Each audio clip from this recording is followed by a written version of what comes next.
glass of cannabis. It's been a glorious year. I want someone in here to stand to their feet and tell me their best way to smoke. Who will it be? You right here. What's your name, girl? Not him. It don't really matter when we all agree. What's your best way to smoke? Cause I'm rolling it up.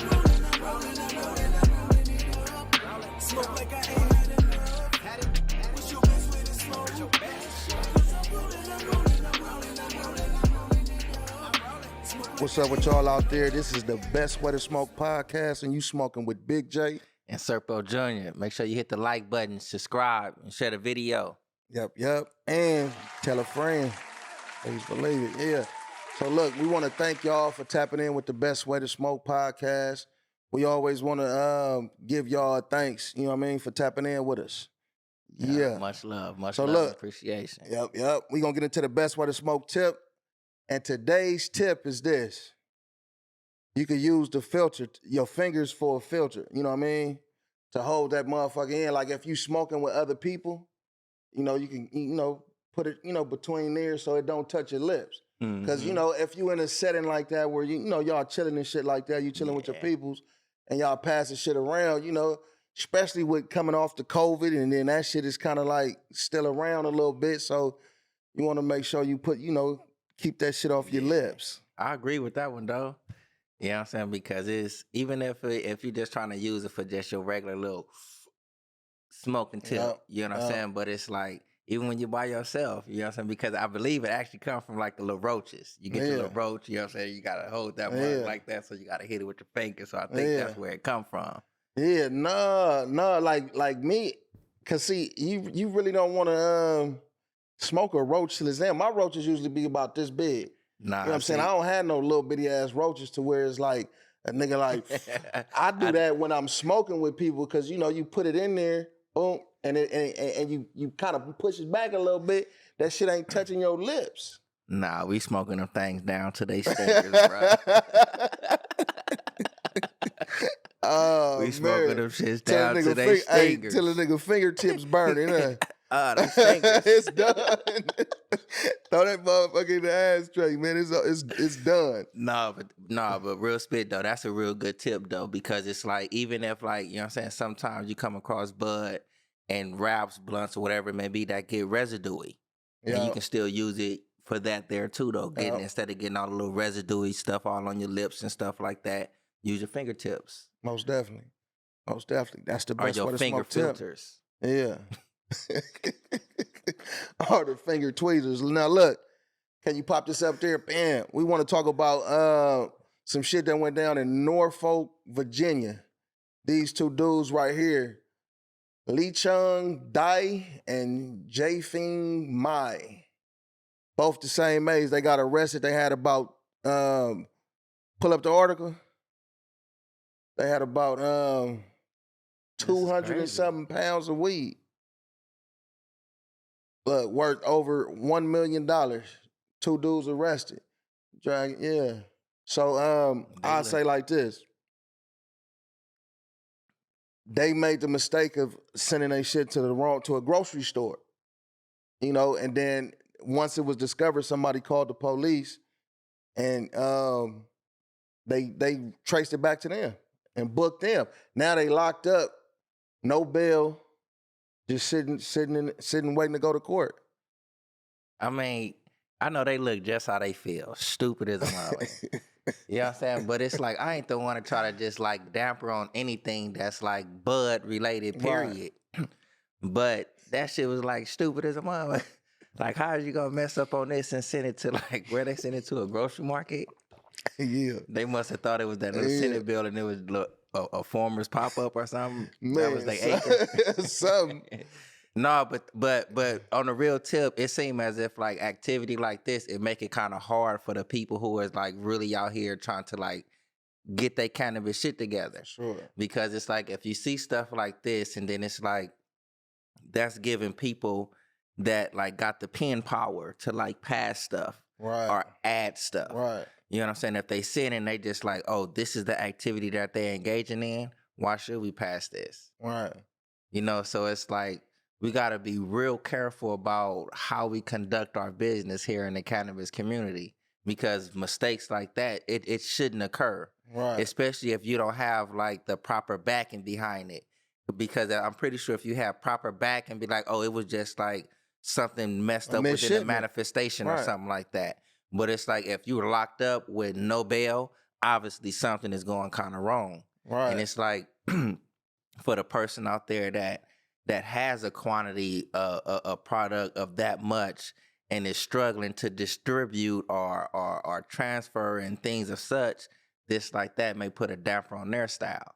So it's like once we take a step forward, you got little people like this, you know what I'm saying, that just lack of negligence. Yeah, and I get that perspective too, though. But you can also look at it like this: like if you was in that position to, to change a law or to change something, like okay, damn, maybe they was in a position where they was trying to be legal, and be legalized and just couldn't get there, so they got to get their shit off. You can't sit on this crop. It's going to go bad. You're going to lose your money from everything that you was trying to do with it. Maybe it was that's why they probably looking how they was looking and shit too, though, because they probably just feeling fucked up because on top of being arrested, it's like, damn, this is the only option that we had. So if I was in that position where I had the power to sign that paper, I might look at it in this perspective like, okay, maybe if we legalized it, these people that's doing these illegal things can turn around and do and get on the legal side of it and do stuff the right way to where then we can be able to tax them for this 200 and something pounds. And we get our percentage off of it. So that's a whole nother way to look at it too. But I definitely get your perspective because that's how the majority would probably look at it though. Yeah. You know what I mean? But even with it like that, the way that you stating it right there, it's like we could have been behind like enemy lines, but doing it the right way behind enemy lines. Right. But still, that type of mistake, I wasn't busted on the road. Right. I wasn't busted driving kind of sleepy. Right. I was busted because I didn't pay attention to my shipments and my manifestation. So it went to a grocery outlet or a grocery store, however it may be. And it's like in the day and age that we are in right now with cannabis, and it's like the war that we are really trying to fight. It's a fight. We really ain't got room for that type of mistake. Yeah, even though it's like, in my opinion, it's really a minor mistake to me, like to a person like me, because it's no, I wasn't distributing this stuff out. If you see on the thing, it was like packaged well to the like the naked eye. Wasn't no, you know, so it's like it was really just like it could have been like really an honest mistake. Yeah. You know, but I don't think it's like real big of a deal like that. But to them people with them little pens and shit like that, they looking at that like, man, you motherfucker just walked through hell. Look, part of my defense would be like, man, this shit was a donation.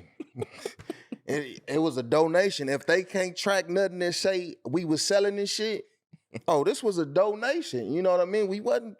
Like, I would try like a motherfucker. That didn't come from my shipment yard. I don't know where that shipment came from. For real, like they got all of this stuff here. It must have been some James Bond type shit going on. See, but they gonna track that back to the UPS or the FedEx freight and be like, where did you guys pick this up from? So they gonna find out where they got the shit from though. But yeah, it's a cold situation, man. Them dudes, they got some shit to get up out of.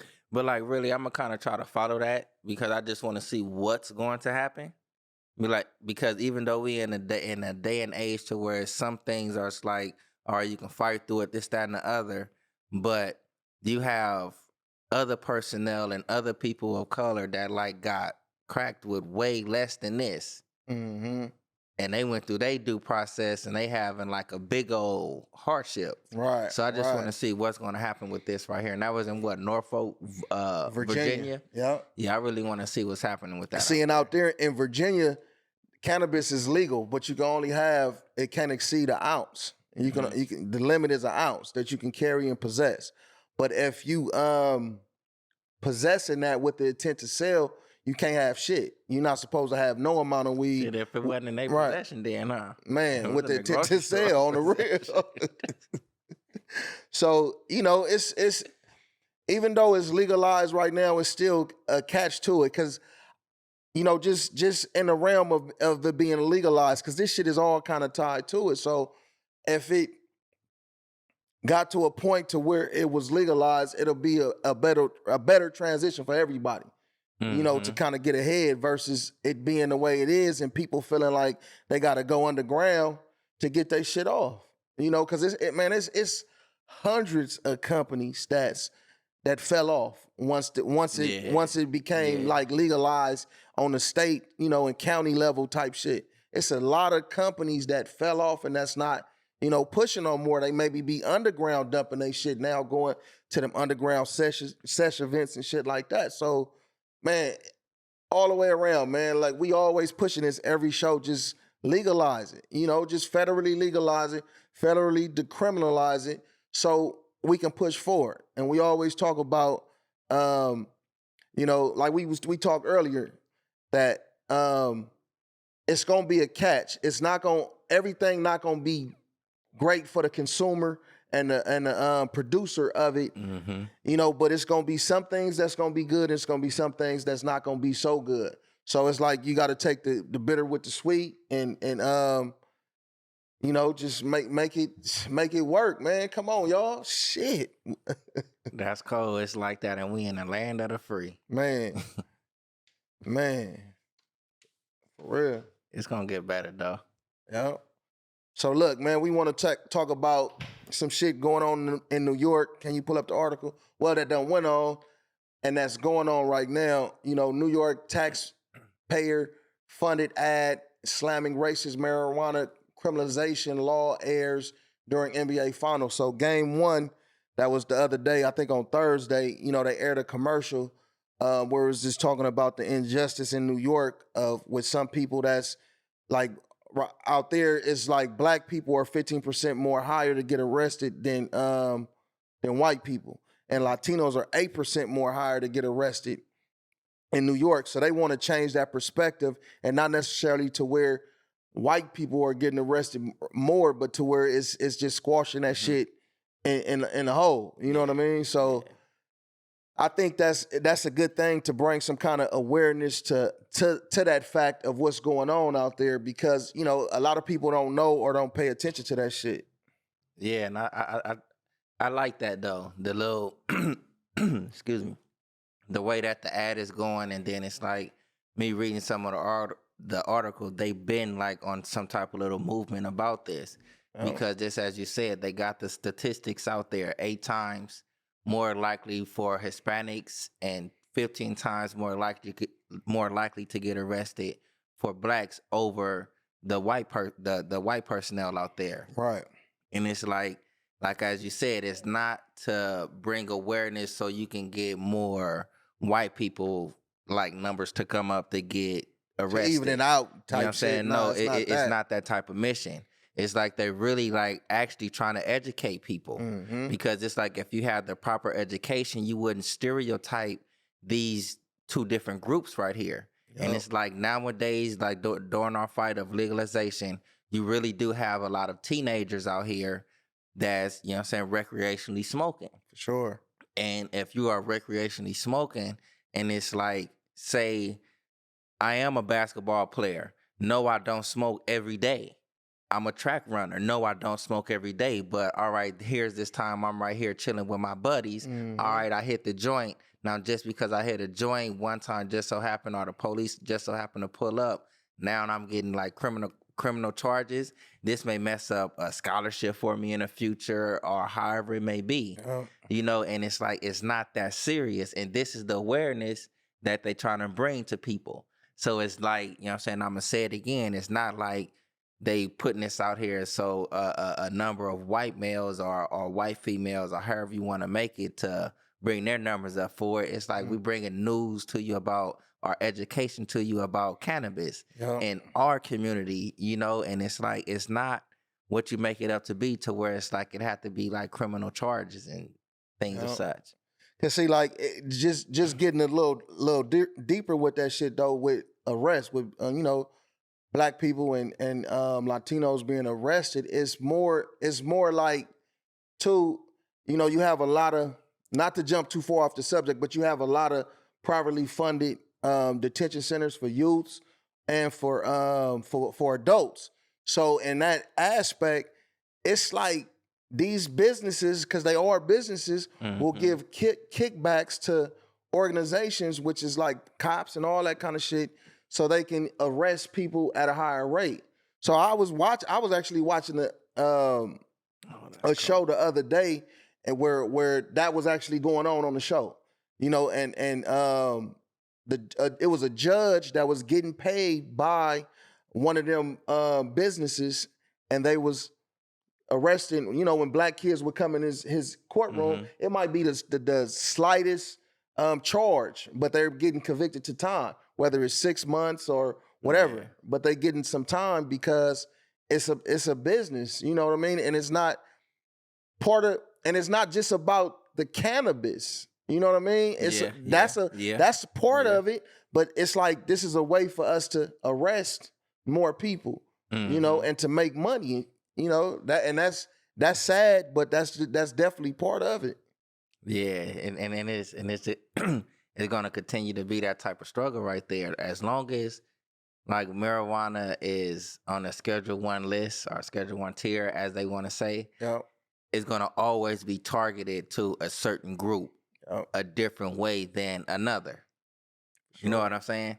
And that's kind of like walking a fine edge, because we trying to legalize this stuff, but you don't want to legalize it because, as you say, certain private entities are getting kickbacks. This is how we generate our money. This is how we create our generational wealth. For sure. You know, and it's like if we like kind of like decriminalize this, we low key taking up out of our pockets. Yeah. Like I don't want to get to talking and thinking about it that way, but it's out there. You know what I mean? Like it's a show that be on Netflix called, it's a woman's prison. It's called Orange is Black or something Orange like is that. the New Black. Yeah, I'm familiar. So I watched that shit though, you know, like when it came out though, but in that show they kind of talk about that, like the privately funded prisons, you know, kind of how they work. You know, it's about putting motherfuckers to work to labor. You know what I mean? To get that free labor, or damn near free labor, because you ain't getting nothing but a few cents. But anyway, back to the cannabis, because look, as you can see, man, we can get a little deep on the Best Way to Smoke podcast, man. But look, we feel like this, though. I'm glad that they out there in New York bringing awareness to people and letting everybody know that probably really wasn't paying attention to what's going on as far as the arrests and convictions for cannabis. Because that's what we're talking about, for cannabis. Yeah. You know what I mean? So it's definitely a good look. Yeah, and it's not just New York though. It's like, if I'm not mistaken, they just like spearheaded it. They like making certain awareness just for around New York, around their little state or whatever it may be. But at the same time, it aired on the message came out big at the beginning of the finals. So it's for everybody to see, because New York is not the only state that's going through that. Right. You got every state in between coming all the way here to California that got that same problem going on. Maybe the numbers may be a little bit different, but you still got the same issue going on. So it's like, the more you know, the less biased you would be. So it's like what the old saying is, it's like, if you got your picture, you gotta like broaden your picture, make it a little bit bigger. You know what I'm saying? For sure. I definitely agree with that. And I think that a lot of people play too much. No? Now look though, so yeah, definitely though. So just everybody try to do your part. If you in the cannabis, you like using cannabis, selling cannabis or whatever, like just do your part, and whatever you can do to bring some kind of awareness to what's going on, because the vote is actually coming in, I think, November. We vote. Like I said, the House passed 2 months ago, so it got to go up, you know, to the Senate. And if it passed in the Senate, you know, we in the door. It's going to be a lot of people released up out of there. You know, a lot of convictions dropped. A lot of people, you know, people ain't going to get that time back with their families and stuff like that. But it's going to definitely be a good look, because people will be able to come home and get off that paperwork and probably have more Have more another action at chance. different things, you know? Cause that shit fuck you up, man, to have a record. Cause it's a hindrance, you know, and in a lot of different ways. You still can maneuver in this world, so don't get it twisted. Don't think because you have a conviction or whatever that you can't get a job or you can't do different things and make stuff happen for yourself. That's some bullshit. You definitely can do that. But it's definitely a hindrance because it limits your opportunities with certain things because it's still certain things you won't be able to get into by having a conviction, just period. You know, so look, we gonna slide and dip. And the rapidly expanding, can you throw this up? Yeah, the rapidly expanding cannabis industry needs to get its marketing act together. A new report finds. So me reading that, my feeling on that is just like, it's hard for them to market. It's hard for cannabis business to market. And like what this say, it say more than 80% of the marketing companies survey said they were having problems getting the right message to the right audience.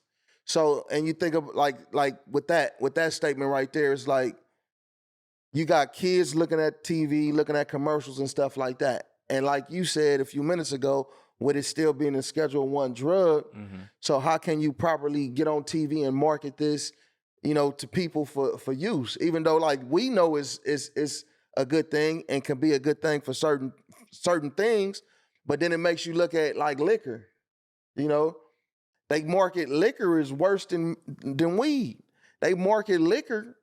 Liquor is giving people all kind of, you know, different kidney disease and shit like this and all different kind of things. And cigarettes is marketed, and cigarettes, it tells you that it gives you cancer and, you know, and kills people and stuff like that. And you can just look at the numbers and stuff though. But I think that it's and it says marketers in the industry said they focus much on their limited resources on social media and top of funnel brand awareness and companies. What you think about that, Sir Paul? Man, I think like I'm on the same boat with you because it's for us to spread our news is in the age of like the internet. Right.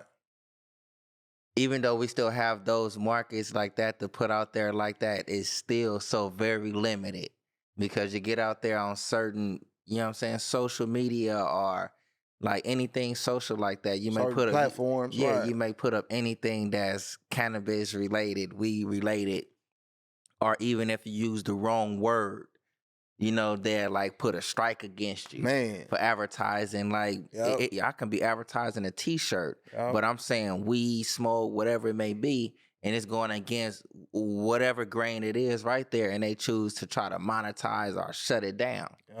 You know, and I'm not like, I ain't doing nothing wrong. So, and it's like I was saying, it's like by this being a Schedule I drug, it's like, how am I finna let these people just have fun and promote this and promote that? But I got this here right here, Schedule I. It's like I'm letting them get away with murder. You know, so it's like, so for the law to keep its hand up in there, it's like, nah, you need to find other routes to get around to doing that. You used to have like a real whole lot of like cannabis-based magazines. You see a shortage in that. You know, it's like even with like some of our own little cannabis community events, a lot of those has been like either cut down or became stringent. Meaning it's like you can have these events, but these events come with limitations. A lot of, you know, and it's like that's kind of like cold because it's like this is how we getting out our message. Some of these events you may have people coming from New York, Virginia, and stuff like that. It may be somewhere in St. Louis, and you got people from California going down there trying to share the news or whatever it may be. And it's like if you putting all of that to a limit to where it's like now our word of mouth is barely getting out. It's like it's kind of hard to really share the news about the greatness of cannabis. Not that like it's just high and mighty, but it's not criminal. Right. You know, it's not bad in that aspect. Right. And it's like we can't even get the proper news out because it's like it's so limited. And then if you look at it on the aspect of kids, you know, and I could see, because you think about it in the realm of kids. No, you wouldn't want your kids smoking weed, you know what I mean, at a young age and stuff like that, especially when they developing, you know, and that I think that's more so on the parent. Mm-hmm. You know, you got control, you know, over what your kid, you know, might be doing or have the ability to get into, you know, or how you know, put it out to your kid not to use it, whether you use it or not.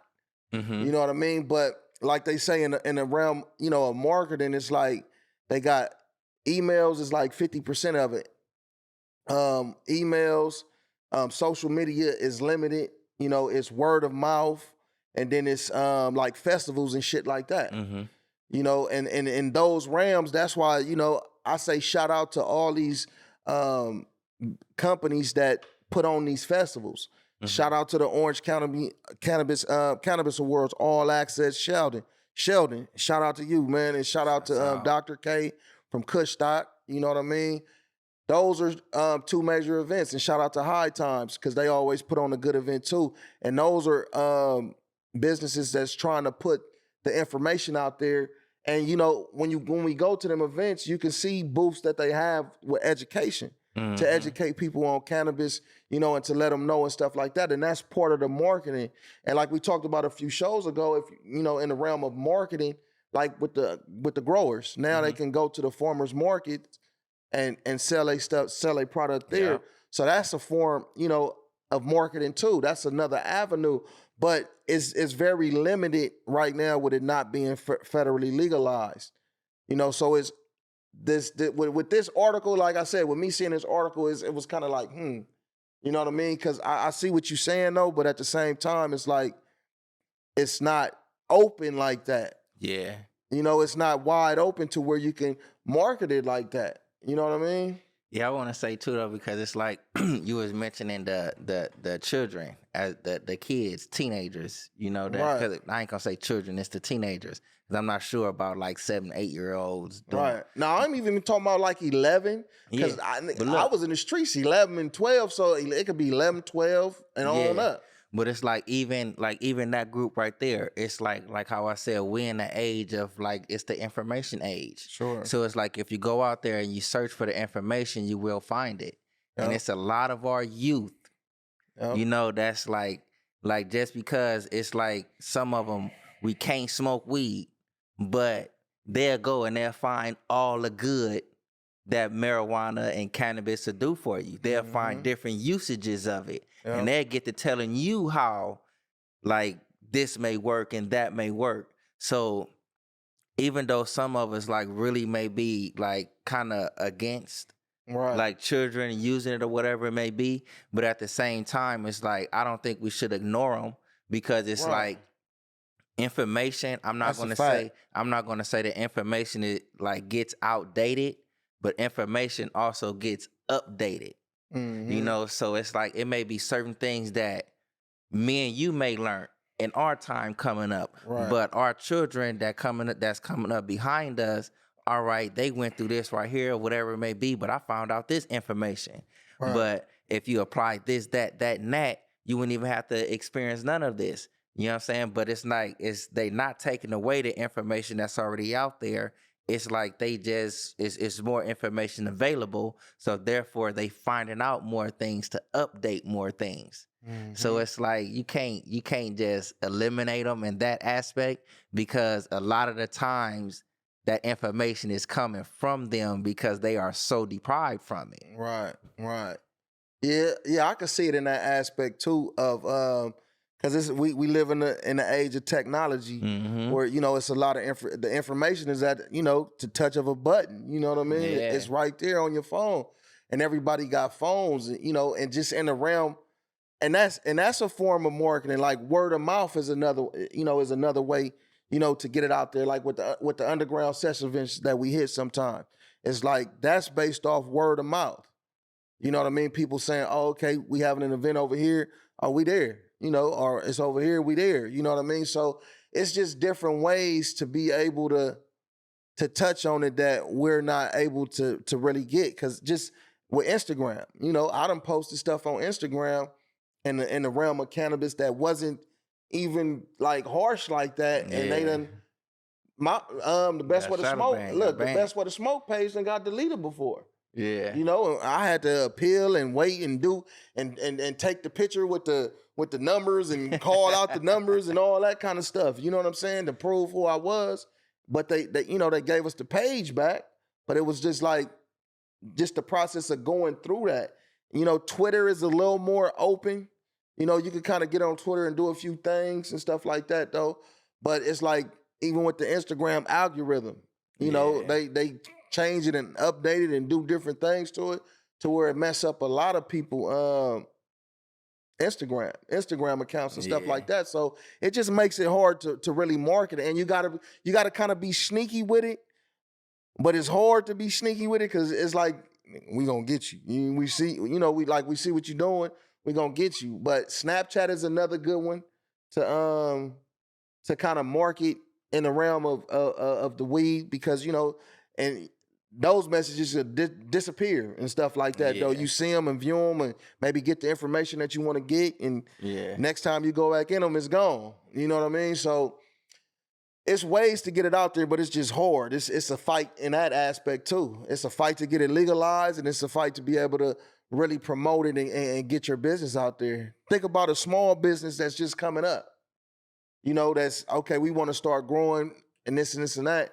And we can't even get it out there. We done harvested all. We done harvested about 4 or 5 acres. Now we can't even get the shit off. Now, like we was talking about earlier, everything is limited. Right. Now what we was talking about earlier. Now you on the black market. You finna dump it off. You got to do what you got to do. To a grocery outlet. I hope they don't do that though. Yeah, man, it's like that's like kind of cold though, but in due time it'll get better though. It's like if we keep our fights together, you know what I'm saying? We keep our information, like keep updating it, keep pushing forward. We'll get there. Yeah. Later, not sooner, but we'll get there. Yeah.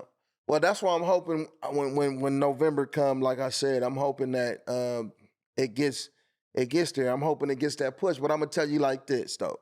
I'm even kill on that shit because we done been through it before to where it passed in the House, went to the Senate, and didn't go nowhere. So I want to see it go, and I kind of feel like it's a little more likely to go this time.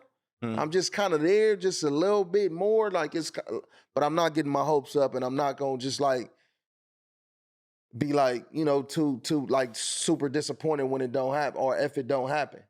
So like in the realm of marketing, like just reading the information, Solomon, what you think about this article talking about marketing cannabis? Yeah, well, I mean, it's like you said, the problem is the fact that the laws are so different everywhere, right? And so you can't, if I'm an ad agency, I can't come out with a nationwide marketing campaign because it won't be accepted in certain places. So then you go back to asking yourself why. And granted, there are laws in place and things like that, but to me, it seems like it goes beyond that. There's a closed door where people don't even consider certain things. And the reason for that is because there's a lot of right-wing money behind it. And I'm not political, but that's just, it's a very conservative viewpoint. And when certain people go to these people and say, hey, you know, we've got some, you know, real legitimate information showing the benefits of marijuana, and they're going, I won't even consider it. Right. And do you want my donation or not? Or do you want my involvement in my company or not? Right. They're going, okay, well, there's the answer. And that door just stays closed. So if I were a marketer, I would understand a couple things. Number one, it's going to continue to be a guerrilla marketing campaign. You know, they talk about top of funnel. That basically means that they can't drill down into any specific information. They have to just continually be like brand awareness, you know, just getting to recognize the brands. Right. And then it's up to the consumer to then go to the stores and discover what they want. So there's going to have to continue to be that guerrilla marketing until some of these doors start to open up. And you know, the reality is, you know, we're going to develop some pioneers, right? There are going to be people who come up with innovative ways to break through on marketing, and it's a local thing, and then that sort of expands, and that's going to force more eyeballs to look at look at the category and say, okay, let's stop just putting under this blanket thing of it's bad, and let's start looking at it individually. But it's going to take time. That's what I think the legit festivals do. You know, like the High Times and the Kush Stocks and the Cannabis Awards. I think they put a different outlook because it's people coming together to celebrate something.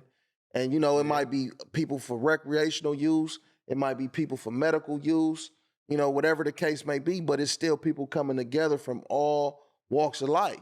You know what I mean? So, you know, it's just, it's a fight, man. And like I always say, it's like, to me, it's like they probably feeling like why, the higher ups probably feeling like why they gotta legalize it right now. What's the rush to legalize it? Because we already making money off of it. Yeah. And it's like just like it's a few things Simon said that I strongly agree with because it's like how you said, it's you have some people who just don't want to hear it because if you actually hear it and the shit makes sense to you, it may be something in your own brain that'll eat at you and be like, how can I ignore this? For sure. So if you stay in that box where I don't want to hear it, I don't know this, you really can't be at fault. Because if you don't know, I don't know. But it's like, all right, you don't know because you don't want to know. And that's where our problem lie at. They letting a little bit like itch in, but you still have that box of people. It's like, I don't want to hear this shit. You know what I'm saying? And those are the people that's getting like the final say so. That's like, I mean, I don't got nothing to say about that one because it's like, how can you get past that right there? But just how we did say, though, it's like you're going to have people, you're going to have pioneers coming up and find those innovative ways, as he said, to like get certain information out there.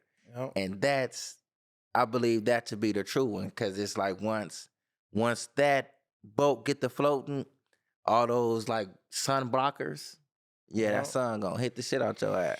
And you think about it now too, a lot of them sun blockers is probably making a lot of them probably change they narrative on weed.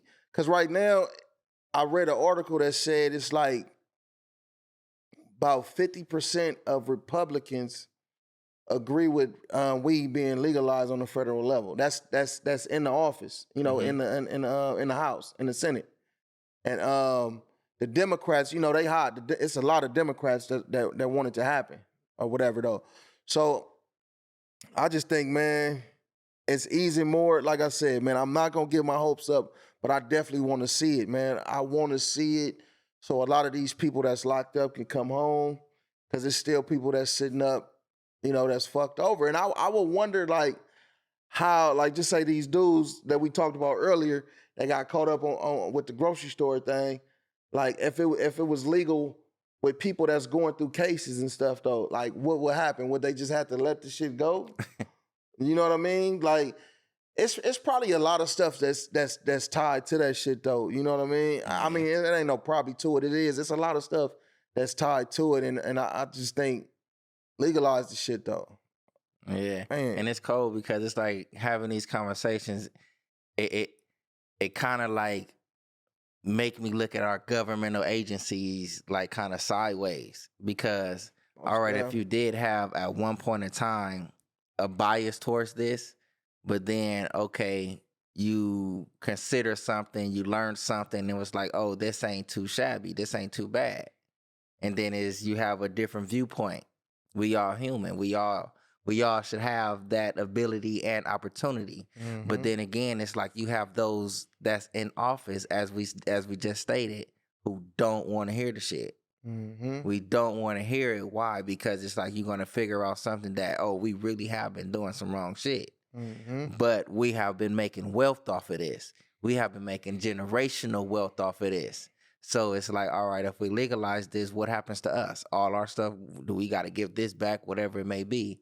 So it's the a state, whole like, and that's the states and the counties and shit. You know, and it's like it just make you look at your governmental agencies, be like, man, like really, what's the issue? Like what, like really, if you not going to pass it or whatever it may be, put out to the public really why.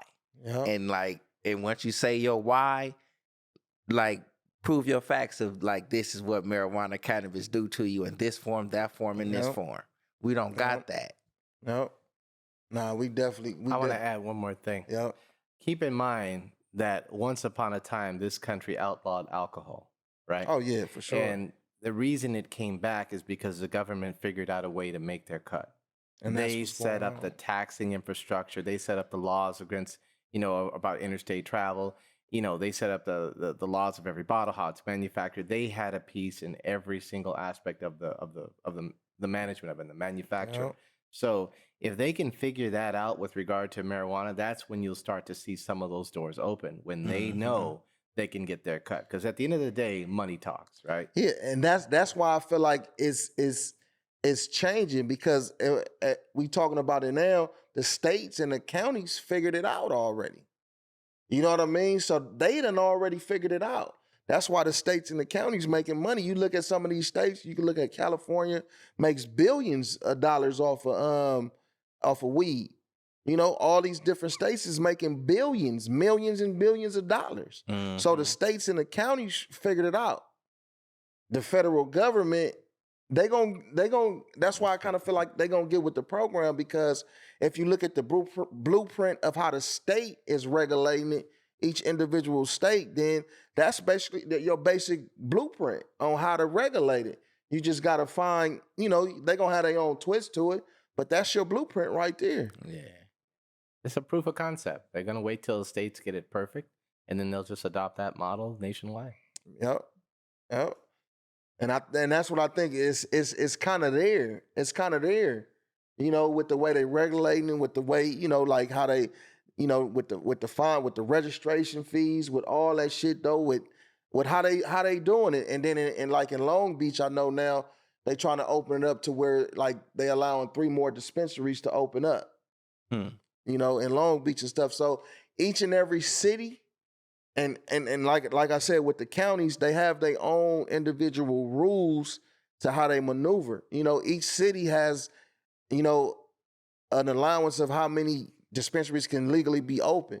That's why you see so many, illegal dispensaries popped up. Like I was driving down, I ain't even gonna say where, what I'm saying, but I was driving down the street and I no lie, I looked this way, I seen a dispensary. A few more buildings, I looked this way, seen another one. A few more buildings, same side, seen another one. Then I seen another one, no shit. But between about a mile radius, I seen 5 dispensaries on the same block. Illegal though, getting it in. We don't know that. They could be paying their county fees. They ain't paying shit. You know what I mean? I know that for sure. But to each his own though, and like we talk about, it's a lot of companies, like I said, that probably don't went under, but it's a lot of businesses that's had to resort back to the black market because in each city, they only allowing so many dispensaries there. So if you got 30 businesses, cannabis businesses that want to sell marijuana in a city, but they only allowing 5 to legally have dispensaries, it's a fucked up situation though. And if a person is putting, you got people out here that quit their job and to say like, man, this is what I'm doing. When the shit opened, when it first kind of opened up, like we was talking about before in 2019, when it kind of changed with the festivals and all that, that's when it was, I think in 2018, that's when it was like legalized, for the state, for California. And then 2019, that's when they started monopolizing the shit and changing the way it was regulated going into these festivals and stuff like that though. So man, everything is in play, man. But we just want to see it get to where it needs to get to. I'm gonna keep preaching that shit until it get there. Heck yeah. You know what I'm saying? I'm on the same boat. Legalize it. But it's like we still gotta continue to, like, we as weed consumers, I'm a consumer. I smoke weed. Yep. Well, I just started recently drinking weed. Oh, everything. So it's pretty much all type of ways to indulge. You know what I'm saying? So it's it'll be like imperative. It'll be important for you to like really just have a little bit of knowledge about it, because you may be on a work on a work site one day, you can maybe jogging one day, and you may come across somebody that don't agree with marijuana in no way, shape, form, or fashion. But just because you do have a little bit of knowledge, you done talk to this person, then share certain type of ideas. You done share your difference, they done share their difference. Yep. You done got their point of view, they done got yours. Yep. Now they may go home, do a little bit of research, and be like, "Oh, all right, man, it's not too bad." Yep. There goes somebody else that's on our bandwagon to try to go and help legalize something. So just because like we are consumers and we on the road to try to decriminalize it, take it off the Schedule I list, like make it legal federally, that doesn't mean we can just get complacent as stoners, smokers, however it may be. Like just know a little bit of something, because a little bit of something can be a whole lot to somebody else. Yep. And like, you know, to piggyback off what we was talking about when you mentioned like, you know, with the kids smoking, like if it's a teenager, and it depends on the circumstance, because it's like no matter what age, because I didn't even seen shit to where babies done had like CBD or what, you know, the THC or something like that to kind of help with something, an ailment or something that was going on. So, you know, in the use for kids on a recreational level, I just don't believe, you know, kids should be indulgent until they, you know, graduate high school or some shit, you know, accomplish something, do something, you know, get, you know, kind of get somewhere or something like that. But if it's in the form of medical, then I kind of more so agree with that. But like I said, it just depends on the circumstance. Because like one of my cousins, her daughter, you know, she graduated high school and all that already though, but her daughter, she was smoking weed, I think when she was like 16 or something, right? So she called me. She was like, I found out she's smoking weed and stuff like that. What you think I should do? And take in mind, her mama smoked weed too. You know what I mean? So she smoked weed too. So I was like, and my little cousin, she a straight A student. You know, her grades ain't slipping or nothing. I said, look, cuzzo, if she is taking care of business, because if you just now finding out, she been smoking for a minute. You know what I mean? And then she's still taking care of her business, make it a little more open for her to do it at home to where she don't have to sneak. You know, as long as she doing what she's supposed to do. And it worked. She graduated high school and, you know, moved on with her life or whatever. And she's a motivated young lady, so it didn't hinder her in no kind of way. So I believe it just depends on the circumstance. Because in some circumstances, you can give your kid that leeway to do that. You know what I mean? And it's like, not to like too much expound on that one, but it's like as far as like with the children, with our kids and stuff like that, it's like one thing I'm starting to come to realization with, because I have like, my baby about to be 16, 17 or something shit like that. Yeah. I think 16. Damn, that's crazy. I don't know. I just tend to forget it because I don't want to get, like, I ain't trying to get old. I think it's 16. You know what I'm saying? I want to stay down there. Sure. I know how old she finna be. Yeah. But it's like, I'm just coming to the realization to where it's like, and it's just is really only my perception of it, like, you know what I'm saying, my thought about it. It's like I'm raising my child, yes, you know what I'm saying, but not to have maybe the same beliefs as me, the same thoughts as me, because you are not me. I'm raising you to like really, you know what I'm saying, make sound thoughts. I'm trying to help you make like critical decisions, critical thinking. Like these are some of the things that like is my goal as a parent to implant in you. Yep. But it's like, I always have to like remember, it's like, I'm not here to actually control you. You are your own human being. Yep. You're going to make your own mistakes. Yep. You're going to make your own riches. You're going to make your own like failures. Yep. You know, and it's really like really my responsibility to like help install in you to like, once you do hit this little bump or fork in the road or whatever it may be, you know how to like properly think about it. You know how to properly like maneuver through it. It's like you're not going to sit there and be stumped. Facts. You know, that's where I'm coming to the realization of, because my baby, like I ain't gonna even go there with it. You know what I'm saying? But it's like, she's bright. Yep, she's brilliant. Yep, little cousin is. Yep. Like that's my sunshine. Yep. Like, but I'm not her. She's not me. I can't force my belief on her. Yep. But it's like, it's my duty to like make sure you know. Yep. Cause you look at us too though as kids. You know, we snuck and did what we wanted to do and shit like that though. But look though, let's just keep getting the shit out there. Let's try to market it and keep pushing our shit out there though. You know what I mean? But look, California medical marijuana patients can get free weed. And here's how.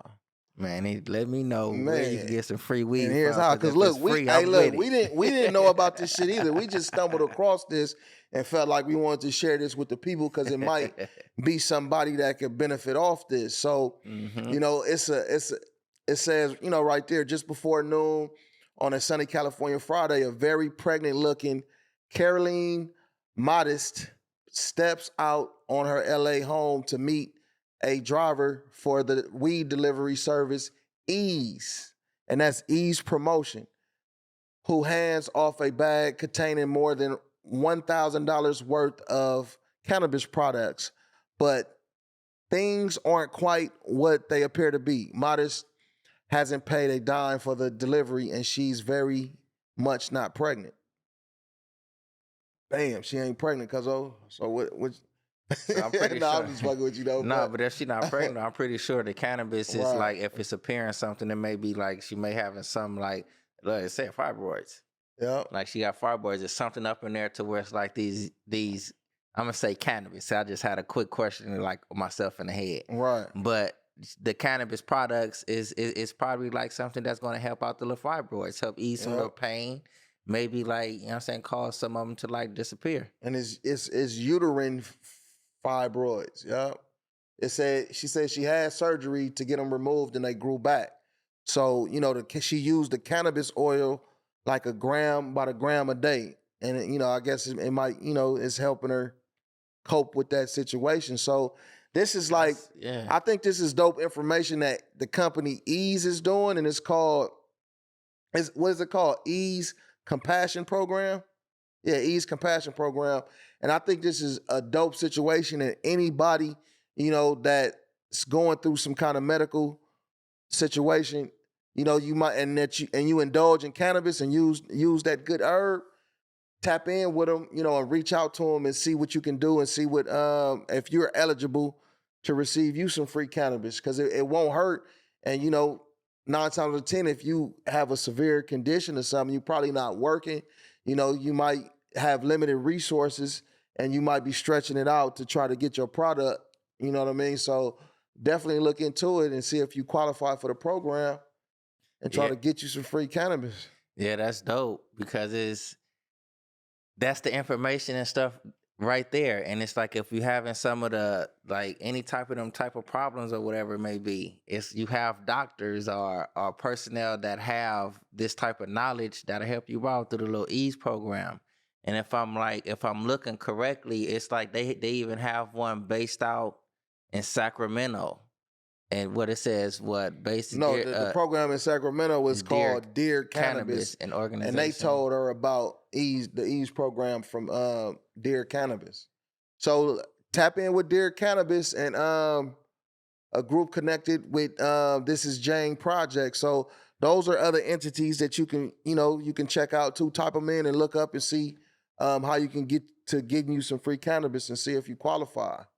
Yeah, and it seems as if like even if you do contact them about whatever it may be, it seems as if they finna give you some type of good information about whatever it is, a trauma, like fibroids, like any type of pain or whatever it may be. It seems like they got the proper information for it. And it says This Is Jane Project is an LA nonprofit that works with women and non-binary survivors of trauma. So yeah, definitely tap into it, man. We want to give a big shout out to Ease Compassion and and their program for looking out. Other groups that work with Ease to coordinate compassionate deliveries include Bay Area Americas for Safe Access, Operation EVAC, Weed for Warriors Project. So it's a lot of different entities that you could tap into to get more information about the Ease Compassion program. And like I said, if you going through something, just it don't hurt to reach out or tap in. If you don't want to do it and you hear about this from us, You know, tell your nephew, your kid, or whoever whoever to reach out to him for you or something like that though. Or if you hearing it and you got somebody that's in that situation, tap in. You know. Yeah, and that's cool. And it's like we were just talking about marketing and stuff like that. I didn't know nothing about this till Big J shot it over to me. Yeah. So it's like by Big J chilling, doing whatever it is that he doing, he just seen an article and just decided to share. So that's like us in the cannabis community. That can be another way of us like getting our news out or whatever it may be, because I didn't know nothing about this, and it's like the different programs that they're offering. I think it's super dope. Because it's like you getting a service actually coming to you, which save you from like going out there in the hot sun, spending your little gas, high as that stuff is today. Yep. And it's like they come in, like you talking to them, they consult with you, and they bring you the products and stuff that you need. And it seems as if people are satisfied. Yep. So it's like it's cool. I like that. Yep. So look, again, we want to say shout out to Ease and the program that they run in, the Compassionate program. That's dope. And they deliver this shit to you. You ain't even got to go pick it up. They're going to bring it to you. So look, thank y'all for tapping in with us. It's the Best Way to Smoke podcast. You know, we moving along. And I just want to say this, man. Y'all can see the growth from when we started from. You know, we was all over the place, and now we here. Shout out to our boy Solomon at the podcast place. We in the house, man. And tap in with Big J. Serpo Jr. Best Hit way the to like smoke. Button, subscribe, tell a friend, and share the video. Yep. Share away. Best way.